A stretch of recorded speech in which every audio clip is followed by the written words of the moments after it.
आज का जो हमारा लेक्चर है class 12 chemistry chapter 1 solid state ठोस प्रवस्था का लेक्चर नंबर 2 है। आज के इस लेक्चर में हम चर्चा करेंगे क्रिस्टलीय ठोस का वर्गीकरण। 4 प्रकार से होते हैं, आयनिक ठोस, आणविक ठोस, सहसंयोजी और धात्विक ठोस। 2024 की यदि आप तैयारी करना चाहते हैं तो मैं आपको पहली बात यहां पर मेंशन कर देना चाहता हूं कि एनसीईआरटी द्वारा चैप्टर 1 अर्थात सॉलिड स्टेट को हटा दिया गया है। लेकिन जब मैं अभी आपको लेक्चर प्रोवाइड कर रहा हूं, ये चल रहा है अप्रैल का महीना और अभी आपके पास काफ़ी समय है। और जैसे एमपी बोर्ड की बात करूं, सीजी बोर्ड की बात करूं, तो ऐसे स्टेट में अभी ऑफिशियल सिलेबस आया नहीं है। इसलिए मैं सोचता हूं कि चैप्टर 1 भी आपको करा दूं। बच्चों, ये आप लोग यदि पढ़ लोगे तो आपका ज्ञान कहीं ना कहीं इंक्रीज ही होगा, डिक्रीज नहीं हो सकता है। मतलब थोड़ा बहुत नॉलेज बढ़ेगा, क्योंकि अभी तक जितने बच्चे पढ़ते हैं ना, पूरा 16 चैप्टर पढ़ते थे। हम लोग 16 चैप्टर पढ़े हैं, 6 चैप्टर केमिस्ट्री हट गया। लेकिन कोई बात नहीं है, आप लोग बेसिक के रूप में पढ़ते चले, क्योंकि आगे चलकर आपको काम आने वाला है। काफ़ी समय है, इसलिए आप लोगों को ये चैप्टर करा रहा हूँ। बाकी लगभग 10 दिन लगेंगे, इसके बाद चैप्टर 2 स्टार्ट कर देंगे। तो शुरू करते हैं बच्चों। सबसे पहले हमने ठोस की बात की थी इसके पिछले लेक्चर में, कि ठोस के बारे में हमने आपको बताया था कि जिनके अणु अत्यंत पास होंगे, जिनके रचक इकाई घटक अत्यंत पास होते हैं, उन्हें ठोस कहते हैं बच्चों। ठीक है, हमने ठोस की बात की थी कि ठोस किसे बोलते हैं, जिसके अणु अत्यंत पास स्थित होते हैं, उन्हें हम क्या बोलते हैं, ठोस बोलते हैं। इनके अणुओं के बीच आकर्षण बल बहुत ही ज़्यादा होता है, इसलिए आपके क्या कहलाते हैं, ठोस कहलाते हैं बच्चों। ठीक है, तो ये हमने ठोस बता दिया। ठोस का वर्गीकरण कल हमने बताया था, ठोस को 2 भागों में बांटा था। एक तो आपका क्रिस्टलीय ठोस, एक आपका क्रिस्टलीय बच्चों, और दूसरा आपका अक्रिस्टलीय। इसको क्रिस्टलीय या अक्रिस्टलीय, अक्रिस्टलीय है ना, ये गलत हो गया, अक्रिस्टलीय। अक्रिस्टलीय ठोस को क्रिस्टलीय और अक्रिस्टलीय क्यों कहा गया, इसके पीछे का रीजन क्या है, इसके बारे में हमने चर्चा किया था। जैसे मान लीजिए हमारे पास एक ठोस है, यदि उनके रचक इकाई घटक एक निश्चित क्रम में व्यवस्थित है, एक नियमित क्रम में व्यवस्थित है, तो आपके वो क्रिस्टलीय ठोस कहलाते हैं।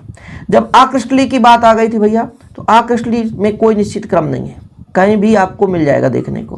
तो ये इसमें नियमित क्रम नहीं है, इसमें एक नियमित क्रम है, तो ये आपका क्रिस्टलीय ठोस और ये आपका अक्रिस्टलीय ठोस हो जाता है। तो क्रिस्टलीय ठोस जिसके रचक इकाई घटक एक नियमित क्रम में व्यवस्थित होते हैं, किस क्रम में बच्चों, नियमित क्रम में व्यवस्थित होते हैं, उसे हम क्रिस्टलीय बोलते हैं। क्या बोलते हैं, क्रिस्टलीय ठोस बोलते हैं। लेकिन जिनमें नियमित क्रम में व्यवस्थित नहीं होते, उन्हें हम बोलते हैं अक्रिस्टलीय ठोस।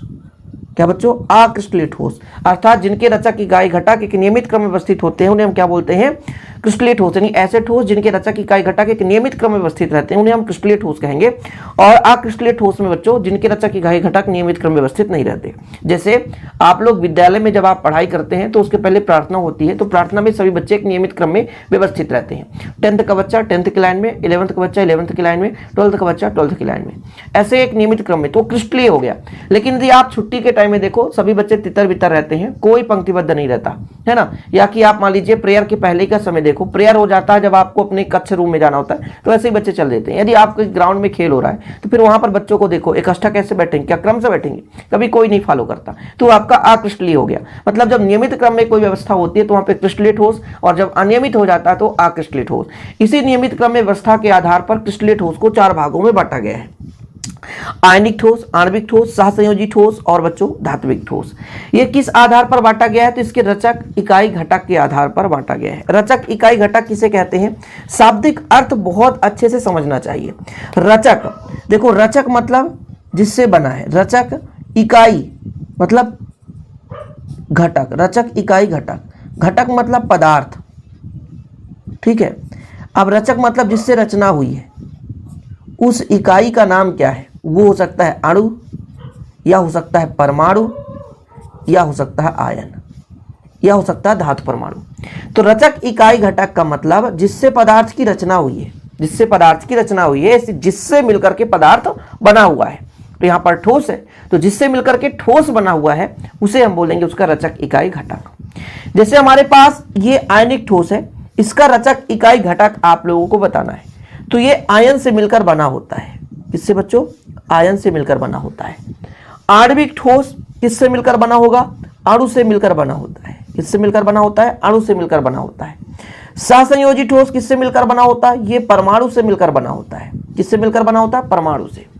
और धात्विक ठोस जो होता है वो धातु परमाणु से मिलकर बना होता है, धातु परमाणु से मिलकर बना होता है।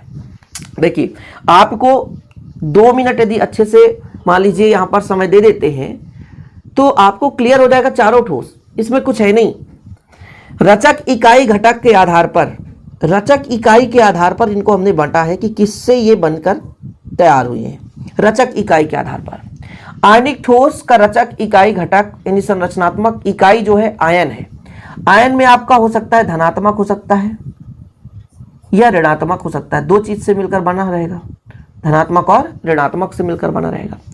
अणु आणविक ठोस का निर्माण करेगा, परमाणु सहसंयोजी ठोस का निर्माण करेगा, धातु परमाणु धात्विक ठोस का निर्माण करेगा। ठीक, इतना चीजें क्लियर हो गया। अब आपको जैसे मैं कह दूं कि आयनिक ठोस की मैं बात करता हूं तो आप इसका परिभाषा कैसे देंगे? ऐसे ठोस जिनके क्रिस्टलों की संरचनात्मक इकाई आयन होते हैं, अर्थात धन आयन और ऋण आयन से मिलकर बने होते हैं, उन्हें हम बोलते हैं आयनिक ठोस। या ऐसे ठोस जिनके रचक इकाई घटक आयन होते हैं, संरचनात्मक इकाई मतलब संरचना का निर्माण हुआ है उसका जो इकाई है वो आपका क्या है? आयन है। ऐसे ठोस जिनकी संरचनात्मक इकाई अर्थात जिससे वो संरचना बना हुआ उसका इकाई क्या है? आयन है, तो आपका वो आयनिक ठोस कहलाता है। आयनिक ठोस की मैं बात कर रहा हूं, सब कुछ लिखने को मिलेगा, आप नोट्स भी तैयार कर पाएंगे, चिंता ना करें। आयनिक ठोस की बात कर रहे थे तो ये किससे मिलकर बना है? आयन से मिलकर बना है। आयन कौन कौन से आयन? एक धनात्मक आयन बच्चों और एक ऋणात्मक आयन, दो प्रकार से आयन से मिलकर बना होता है, धनात्मक आयन और ऋणात्मक आयन। एग्जाम्पल की बात करें तो NaCl जब ये टूटता है बच्चों तो आपका बनाता है Na positive plus Cl negative, यानी जो NaCl नमक है ये Na पॉजिटिव यानी आयन और Cl नेगेटिव आयन से मिलकर बना हुआ है, इसलिए इसे हम बोलते हैं आयनिक ठोस। आयनों के बीच जो बल होता है वो फिजिक्स के चैप्टर 1 में आप पढ़ोगे, यदि नहीं पढ़े हैं तो कूलाम आकर्षण बल, कूलाम का नियम लगता है ना, कूलाम आकर्षण बल। क्या बच्चों? कूलाम आकर्षण बल, यानी कहने का मतलब यदि ये आयन से मिलकर बना हुआ है तो आयनों के बीच जो बल लगता है वो कूलाम आकर्षण बल होता है। अर्थात आयनिक ठोस के यौगिकों में कौन सा बल पाया जाता है बच्चों? कूलाम आकर्षण बल होता है। आपने NaCl नमक का एग्जाम्पल लिया है, इसकी प्रकृति आप बताओ, ठोस होता है कि नहीं होता है? तो यदि मैं आपसे कह दूं कि ये ठोस कठोर होता है, बिल्कुल कठोर होता है, लेकिन यदि इसे पीट दिया जाए, इसे पीट दिया जाए तो ये आपका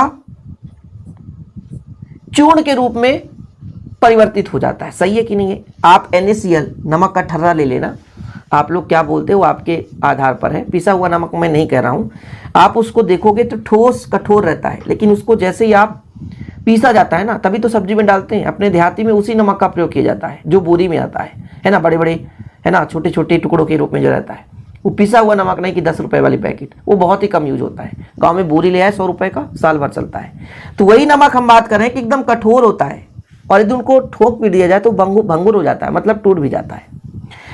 अच्छा, कोई भी पदार्थ यदि ठोस है और कूलाम आकर्षण बल मतलब ये एक प्रकार से प्रबल बल है, बल ज्यादा लग रहा है, तो कहीं ना कहीं इसका गलनांक और क्वथनांक भी उच्च होगा। गलनांक मतलब गलाना चाहते हैं, और क्वथनांक, गलनांक उच्च है तो क्वथनांक भी क्या होगा? उच्च होगा। क्या होगा बच्चों? उच्च होगा। ये मैं सब क्यों बता रहा हूं? क्योंकि इसके गुण है, पढ़ना ही पड़ेगा। जैसे मैंने आपको एक गुण बताया धनात्मक ऋणात्मक यानी विपरीत आयन से मिलकर बने हैं, इनके बीच जो लगने वाला बल है कूलाम आकर्षण बल है। ठोस कठोर और भंगुर भी होते हैं। जब भैया इसमें कूलाम आकर्षण बल है तो गलनांक क्वथनांक तो उच्च ही होगा, सिंपल है। अच्छा, यानी पॉजिटिव Cl नेगेटिव है आयन के रूप में, ये आयन के रूप में, किस रूप में है? आयन के रूप में। और आयनिक यौगिक जो भी होगा वो ध्रुवीय विलायक में विलय होगा। तो आपका पांचवा जो गुण हो जाएगा ध्रुवीय विलायक में विलय होता है, ध्रुवीय विलायक में विलय होता है। अब बताओ इतना आपसे तैयार हो गया कि नहीं? रट्टा तो नहीं करना पड़ेगा कि जो हमारा आयनिक ठोस होता है विपरीत आयनों से मिलकर बना होता है, इनके बीच जो लगने वाला बल कूलाम आकर्षण बल होता है। ये ठोस भी होते हैं और भंगुर भी हैं। इस कारण से भैया इनके बीच जो कूलाम आकर्षण बल है, इनके बीच जो आपका बंध है वो आयनिक बंध लग रहा है, तो कहने का मतलब इनका गलनांक क्वथनांक भी उच्च होगा। आयन के रूप में है इसलिए ध्रुवीय विलायक में विलय होते हैं। तो पहला नंबर आपका कंप्लीट, ये आपका आयनिक ठोस कंप्लीट हो चुका है। देखो मैं यहाँ पर आपको सिस्टमेटिक ढंग से करा रहा हूँ कि आयनिक ठोस ऐसे ठोस पदार्थ जिनके क्रिस्टलों की संरचनात्मक इकाई धनात्मक व ऋणायन है, या धनात्मक और ऋणात्मक है, या धनायन या ऋणायन है, तो आयनिक ठोस कहलाते हैं। जैसे NaCl, CaCl, ZnCl2 ये आपके आयनिक ठोस है। यदि आपके सिलेबस में ये है तो यहाँ से ऑब्जेक्टिव क्वेश्चन बनता है कि आयनिक ठोस निम्न में से 4 में से कौन सा है, तो ये बनना चाहिए। जैसे आपको भी इसके लक्षण के बारे में मैंने चर्चा करा कि ये ठोस विपरीत आवेश वाले आयनों से मिलकर बने होते हैं, इनके बीच कूलाम आकर्षण बल होता है, कठोर भंगुर होते हैं, प्रबल वैद्युत आकर्षण बल के कारण गलनांक क्वथनांक उच्च होता है, ये ध्रुवीय विलायकों में विलय होते हैं।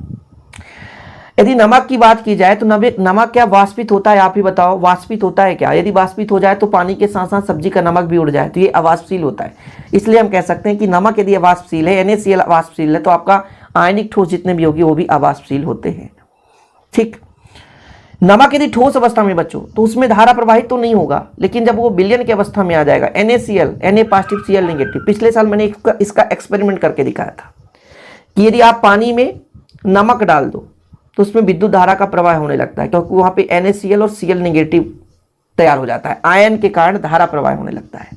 तो जब ये ठोस अवस्था में होते हैं तो ये कुचालक होते हैं, लेकिन जैसे गलित अवस्था में आते हैं तो आपका सुचालक बन जाता है। ठीक है, दूसरे नंबर पर चलते हैं बच्चों, आपका आणविक ठोस।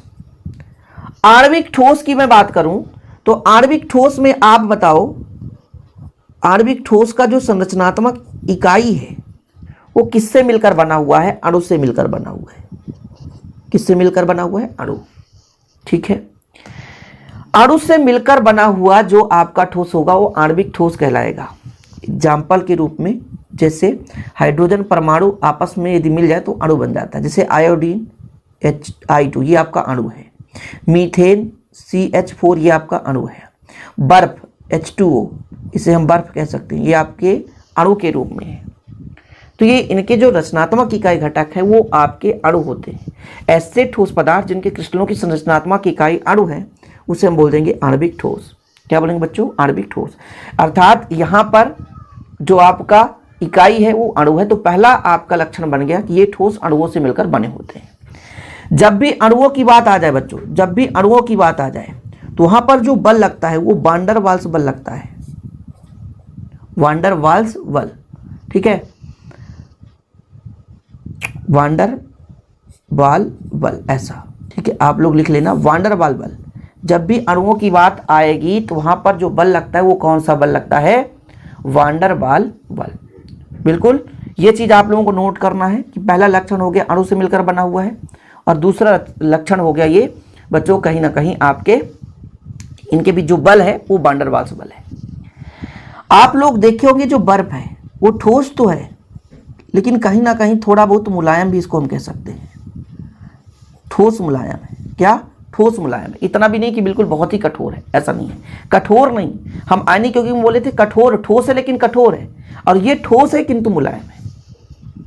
ठोस है किंतु मुलायम है। अच्छा, मैं आपसे कहा कि ये जो बर्फ है ये आपका वाष्पशील है कि नहीं? बिल्कुल है। ये पानी में बदलेगा और ये फिर वाष्प पे भी बदल जाता है, तो ये आपका वाष्पशील भी होता है। ठीक, ऐसे आप एक के बाद एक कड़ी के आधार पर समझेंगे ना। अब आपका जैसे एग्जाम्पल H2O, ये विद्युत का सुचालक है कि नहीं? बताओ आप लोग, विद्युत का सुचालक है कि नहीं? ऊष्मा और विद्युत के बर्फ की बात करो, पानी तो आपका सुचालक हो सकता है, लेकिन शुद्ध पानी यदि होगा तो आपका वो कुचालक होगा। शुद्ध पानी यदि हम बात करें तो वो कुचालक होता है बच्चों। पानी में कभी धारा प्रवाह नहीं होता है जब तक कि उसमें अशुद्धियां ना मिली रहे। अशुद्धियों के कारण उसमें धारा प्रवाह होता है। और यदि आप बर्फ की बात करो, बर्फ में धारा नहीं बहता, इसलिए ये ऊष्मा और विद्युत का कुचालक है। ऊष्मा और विद्युत का कुचालक है। ठीक है, तो इसके लक्षण आपको 2-4 ही तैयार करना है, ज़्यादा नहीं। एग्जाम्पल आपके पास पता होना चाहिए। तो आणविक ठोस के बारे में बात करते हैं। सबसे पहले इसकी परिभाषा दी आप लोग लिखेंगे बच्चों, यहाँ से देखिएगा। वो ठोस पदार्थ जिनके क्रिस्टलों की संरचनात्मक इकाई अणु होते हैं आणविक ठोस कहलाते हैं। आयोडीन, ठोस मीथेन, बर्फ आदि। ठोस से मिलकर बना होता है, वान डर वाल्स बल होता है, ठोस मुलायम होते हैं। गलनांक क्वथनांक निम्न होगा, क्योंकि मुलायम की बात आ गई इसलिए गलनांक क्वथनांक निम्न है। हम वहीं पे आयनिक ठोस की बात करते थे तो गलनांक क्वथनांक उच्च होता था, क्योंकि वो ठोस था लेकिन भंगुर था, मुलायम नहीं था। ठीक है, ये वाष्पशील है, बर्फ वाष्पित हो सकता है। ये ध्रुवीय और अध्रुवीय विलायकों में विलय होते हैं, लेकिन विद्युत के कुचालक है। ऊष्मा और विद्युत के कुचालक है। क्यों? क्योंकि बर्फ में धारा प्रवाह नहीं होता है। क्यों? जब तक कि उसमें अशुद्धियां नहीं मिली होगी। तो ये आपका आयनिक ठोस भी कंप्लीट। आपको लिखना है तो लिख सकते हैं। टेलीग्राम में ज्वाइन कर ले, स्टडी मटेरियल वहाँ भी मिलता है। नोट्स आपको 100 रुपीज में दिया जाता है, प्रॉपर रूप से ले सकते हैं। कॉन्टैक्ट नंबर 9685299149 रहता है। अगले नंबर पर चलते हैं बच्चों। अगला जो हमारा है वो हमारा देखो सहसंयोजी ठोस की बात कर रहे हैं। अभी आपने देखा दो ठोस, आयनिक ठोस में आयन था, आणविक ठोस में आपने देखा अणु था, लेकिन यहां पर सहसंयोजी ठोस में आपका परमाणु है। किससे मिलकर बना हुआ है? परमाणु से। यानी इसके रचनात्मक इकाई घटक की बात करूं या संरचनात्मक इकाई घटक जो है वो आपका क्या है बच्चों? वो परमाणु है। अर्थात आप लिखेंगे कि ऐसे ठोस जिनकी संरचनात्मक इकाई परमाणु है, क्या बच्चों? परमाणु, उसे हम क्या बोलते हैं? सहसंयोजी ठोस कहते हैं। एग्जाम्पल बताओ सहसंयोजी ठोस। इसको नेटवर्क ठोस के नाम से भी जाना जाता है। जैसे हीरा बच्चों, कार्बन का अपर रूप है और कार्बन के बिल्कुल नेटवर्क के रूप में फैला रहता है, तब वो हीरा बनता है। हीरा ग्रेफाइट, हीरा ग्रेफाइट ये आपके परमाणुओं से मिलकर बना होता है। कार्बन के कई सारे परमाणु आपस में मिलकर के हीरा का निर्माण करता है, इसलिए इसे हम बोलते हैं नेटवर्क ठोस। नेटवर्क ठोस के भी नाम से जानते हैं। किससे बच्चों? नेटवर्क ठोस के नाम से जानते हैं। हीरा की बात करो आप, हीरा से आप बताओ, हीरा बताओ कठोर है कि नहीं? तो अति कठोर है, अति कठोर है। भंगुर भी हो सकता है, लेकिन आपका अति कठोर है। हीरा अति कठोर है, बहुत कठोर है। ठीक है। किससे मिलकर बना हुआ है? ये परमाणु से मिलकर बना हुआ। पहला नंबर तो आपका परमाणु से मिलकर बना हुआ, दूसरा नंबर ये अति कठोर और भंगुर है। अब यदि मैं आपसे कह दूं कि ग्रेफाइट के अलावा, ग्रेफाइट अब बाद है, सभी के सभी विद्युत के कुचालक हैं। विद्युत के कुचालक है मतलब इसमें धारा प्रवाहित नहीं होगा। केवल और केवल यदि ग्रेफाइट है तभी धारा प्रवाहित होगा, अन्यथा नहीं। ग्रेफाइट आपका बाद है। क्या हीरा वाष्पित हो सकता है? क्या हीरा वाष्पित हो सकता है? नहीं हो सकता, तो अवाष्पशील है। हीरा वाष्पित ही नहीं होता बच्चों, तो ये आपका अवाष्पशील है। मतलब आपका इसका रचक इकाई घटक परमाणु है, अति कठोर भंगुर है, विद्युत और ऊष्मा के कुचालक है। ये अवाष्पशील है, ये वाष्पित नहीं होता। इनके बीच जो बल होता है उस सहसंयोजक बंध के कारण आपके बीच सहसंयोजी, एक प्रकार से हम बल कह सकते हैं, लेकिन बंधन की बात करेंगे यहां पर हम, तो सहसंयोजी बंध पाया जाता है। प्रबल आकर्षण बल होगा इनके बीच, प्रबल आकर्षण बल पाया जाएगा, लेकिन बंध की बात करेंगे तो हम सहसंयोजी बंध की बात करते हैं। यदि कठोर है तो गलनांक क्वथनांक भी क्या होगा? उच्च होगा। यदि अत्यंत कठोर है तो गलनांक और क्वथनांक यदि हम पूछे आपसे तो ये दोनों उच्च होंगे बच्चों। गलनांक क्वथनांक दोनों के दोनों उच्च होंगे, इसमें कोई दिक्कत नहीं है। बस इतनी ही तो प्रॉपर्टी है, 3-4 प्रॉपर्टी आप तैयार कर लो। गलनांक क्वथनांक भी उच्च है, परमाणु से मिलकर बना हुआ, सहसंयोजी बंध पाया जाता है, कठोर तथा भंगुर है, विद्युत के कुचालक हैं, ऊष्मा के कुचालक हैं, और ठोस होने का भाई हीरा कभी ये वाष्पित होता नहीं, तो अवाष्पशील भी है। क्या है? अवाष्पशील भी है। ठीक, आप लिख सकते हैं कि वे ठोस जिनकी संरचनात्मक इकाई परमाणु, जिनके संरचनात्मक इकाई परमाणु होते हैं उन्हें सहसंयोजी ठोस कहते हैं। एग्जाम्पल हीरा, सिलिका, ग्रेफाइट आदि। इसे नेटवर्क ठोस के भी नाम से जाना जाता है। इसके लक्षण की बात की जाए तो ये आपका लक्षण हो गया, ये परमाणु से मिलकर बने होते हैं, सहसंयोजी बंध पाया जाता है, अति कठोर भंगुर होते हैं, नेटवर्क ठोस के नाम से जानते हैं, गलनांक क्वथनांक उच्च होता है, अवाष्पशील होते हैं, ऊष्मा और विद्युत के कुचालक होते हैं। लिमिट में ही आपको तैयार करना बच्चों। और आखिरी जो आपका बनता है वो आपका धात्विक ठोस। ये धात्विक ठोस है, बस तीनों के जैसे ये भी है, बस इसमें धातु परमाणु से मिलकर बना होता है। जैसे आपका लोहा हो गया, सोना हो गया, चांदी हो गया, निकिल हो गया, कोबाल्ट हो गया, ये आपके धात्विक ठोस हैं। और धात्विक ठोस है इसलिए धात्विक बंध पाया जाता है। कौन सा बंध? धात्विक बंध। कभी कभी आप देखोगे कि सोडियम एक धातु है तो मुलायम भी है, लेकिन वहीं पर आप देखोगे कि आपका लोहा धातु है लेकिन कठोर भी है। मतलब जो धात्विक ठोस पाए जाते हैं मुलायम भी होते हैं और कठोर भी, दोनों पाए जाते हैं। सोडियम अति मुलायम, ऑस्मियम अति कठोर, लोहा ही देख लो कठोर है। तो कहीं ना कहीं इनका गलनांक क्वथनांक निम्न भी होगा और उच्च भी होगा। गलनांक क्वथनांक निम्न भी होगा, कुछ के लिए निम्न होगा, कुछ के लिए उच्च होगा, इसमें कोई दिक्कत नहीं है। धातु होंगे उसमें धारा बहेगी ही बहेगी, धातु जो होगी उसमें धारा बहेगी बहेगी, इसलिए विद्युत और ऊष्मा दोनों के कुचालक होंगे। जैसे आप लोहा ले लो, लोहे में यदि ऊष्मा की प्रवाह की बात की जाए तो बिल्कुल ऊष्मा का प्रवाह होता है, उसमें धारा बहता है। इसलिए हम कह सकते हैं कि धातु परमाणु विद्युत का सुचालक होता है, ऊष्मा का भी सुचालक होता है। तन्यता का गुण पाया जाता है। तन्यता का मतलब क्या होता है कि पीट दो खींच दो तो बढ़ जाए, सोने को आप खींच करके अत्यंत लंबी रस्सी बना सकते हैं। बहुत कम सोने से एक लंबी रस्सी का निर्माण कर सकते हैं, अत्यंत पतला। इसलिए तो बोलते हैं कि जब भी हम किसी भी प्रैक्टिकल के रूप में बौछार करना होता तो स्वर्ण पात्र का प्रयोग करते हैं। रदरफोर्ड ने भी प्रयोग किया था, स्वर्ण पात्र का प्रयोग किया था। अत्यंत पतली पन्नी स्वर्ण पात्र, क्योंकि अत्यंत पतला बनाया जा सकता है, खींचकर पतला बनाया जा सकता है। तन्यता का गुण बहुत ज्यादा पाया जाता है इसमें। ठीक है, चीजें क्लियर है? तो ये इसका धात्विक ठोस का लक्षण है जिसे आपको तैयार कर लेना चाहिए।